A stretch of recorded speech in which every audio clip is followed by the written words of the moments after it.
We all want to win. I want to win. I play tennis on the weekends. I play a little bit of golf, even at my age. And I'm sure you guys play sport. Everybody wants to win. But I think it's really important how we win. I think it's important, especially now for you guys. I think it's how much do you respect the guy you're playing with? How much do you respect the rules? How much do you respect the referee? I know you don't like the referee most of the time, especially when he gives a goal against you or something. But respect is very important. I think without respect, there is no sport. So that's really what I'm trying to look at today. I'm going to first try and take you through some photographs and tell you some stories about them so we can have an idea what we're talking about. Okay, we don't want that. Okay.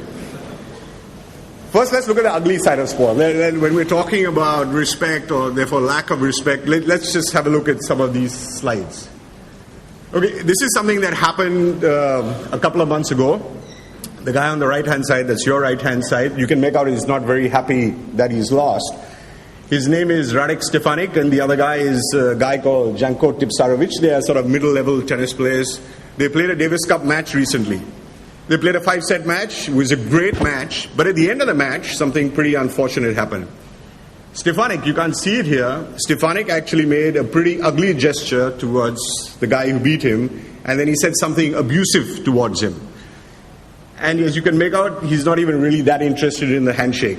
Now for me, that's not how it is. I think if you guys, any of you guys watch tennis, if you saw just yesterday or even in January when Novak Djokovic played Rafael Nadal, when they finish their matches, they almost hug. And they're trying really hard. They want to be number one in the world, but they say, okay, I respect you. You gave your best effort, I gave my best effort, you won today, you're the better man, and that's it. This, for me, is not good. This is a lack of respect. This is even better. If you're wondering what...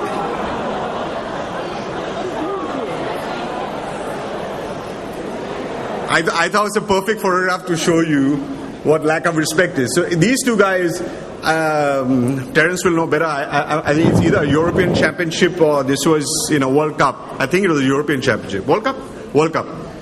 So obviously that's the guy on the right is Frank Yaka, the spitter, and his spit landed exactly on the hair of the other guy, and they've been fighting a little bit on the pitch and fouling each other, and then he does this. Okay, so listen, if you're going to play football, spit on the ground, don't spit on the other guy. Okay, not a good idea. Now this is okay. Okay, let's have hands up for Manchester United fans. Who are Manchester United fans? So few. Okay, that's it? Okay. Well, he's one of your guys and you should be upset about that. Well, that's obviously Ashley Young, and he is the world's greatest diver and he doesn't use a swimming pool. Okay? And for me, this is not the way you play football. And I know people will say that everybody dives and everybody is trying to fool the referee, and I think that's not good enough.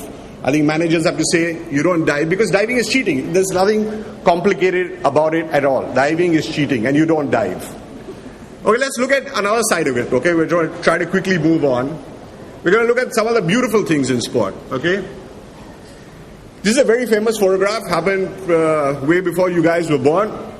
This is a match in a World Cup in 1970 between England and Brazil. I think some of you might know the guy on the right, that's Pelé. And the guy on the left is Bobby Moore, who is the captain of England. They played a very important match, a really hard-fought match. England just lost to Brazil. And after the match, they said, okay, this is it. I respect you, Pelé. I respect you, Bobby Moore. They cup each other's faces. They smile. They give each other their shirts. And for me, this is classy. This is classy. It's a very difficult thing to do. It's very difficult to lose to another human being, and you've invested so much all your life, 4 years in an event, and you've trained hard, and on that day you've lost. But it takes character to go up to the other guy and say, hey, well done. And I think this is beautiful. And I've got something else a bit like that. I know you guys don't follow cricket so much, but this photograph means a lot to me. The guy on the left is an Australian. His name is Brett Lee. The guy on the right is an Englishman. His name is Andrew Flintoff. They played a very important match. England against Australia in cricket is a very, very big thing. This was the last match of their series. Australia was a great team, but they lost to the English. The guy on the left, Brett Lee, he was really upset and he was down on his haunches. He couldn't believe he had been unable to find victory for his team. The rest of the English players were running around celebrating. You won't see that because they had won this great match. Andrew Flintoff saw this guy sitting on his haunches, really upset, and instead of celebrating, he goes up to him, he kneels down or gets on his haunches in front of him, he shakes his hand and he says, "Bad luck, mate, well done." That's class. I've got one more photo to show you. That's a statue, and I've seen this statue because I used to live in Melbourne, and I love this story, and I love this statue. It's a short story, but I want to tell it to you. The man on the right who's standing up, right, was a great runner, Australian runner called John Landy. This is in the 1950s. And the guy on the left was also an Australian runner called Ron Clark. In 1956, I think, John Landy was trying to break the world record in the mile, I think it was, or the 1500 meters. And they were running in a race. And in this race, the man on the left, Ron Clark, he tripped and he fell down. When he fell down, Landy, who was behind him, tried to jump over him and by mistake hit him with his spikes. You spike him, he injured him with his spikes. This happens in races all the time. It's not a big deal. But Landy did something which was unbelievable, which is why the statue is there. He stopped. He's chasing a world record, okay? He stops, he goes back.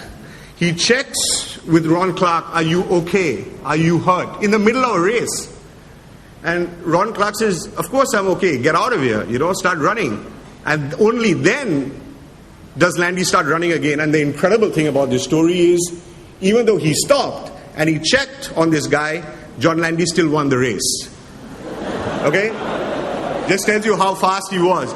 But the fact remains that he was willing to give up that race to check. And, it's such a beautiful moment that they put up a statue for it, And I think that's something that, we have to remember these things. We love champions, we remember winners, but let's also remember guys like this. I think they're very important. Okay, I've got just a few points. We run over them very quickly. What is fair play? You guys all know this. You're all smart enough. I don't know how old you are, probably 17, but you look smart enough. But let's go through it very quickly. What's fair play? Shaking a rival's hand after he's beaten you, you're sweaty, you're upset, you may think, okay, he didn't play fairly, doesn't matter. You go shake his hand. That's the way it is. I saw some tennis sports out here. Sometimes, the ball will hit the net cord, you'll win a lucky point. Just say sorry, that's it. This is a very simple one. This is fair play. You don't cheat. You don't take drugs. There is no way that you get an advantage over your opponent by illegal means. This you all know. Following the rules sounds really simple, right? So, okay, these are the rules, we do what the referee does. But as you see yourself, and one of the things I don't like about the EPL is that players keep arguing with the referee. It's a game, there's a lot of passion. I think people will sometimes get upset, that's okay. But there are some players who keep arguing.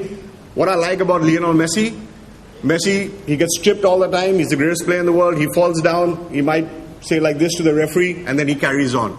No big sort of, what should I say, no theatrics, not like Cristiano Ronaldo, who's always complaining. Not abusing each other. It's a very easy thing to do. You get upset with a guy in football, he pushes you, you abuse him. I think the ability to actually control yourself, it's a certain discipline. I think it helps you.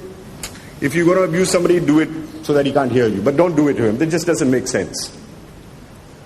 And give the referee respect. Nobody likes referees because whenever you lose, the referee is always the one who is at fault. Give him some respect. After the match, go and shake his hand. It's an important thing. Why does fair play matter? Everybody talks about winning. We're only talking about who wins what title, but why does it matter?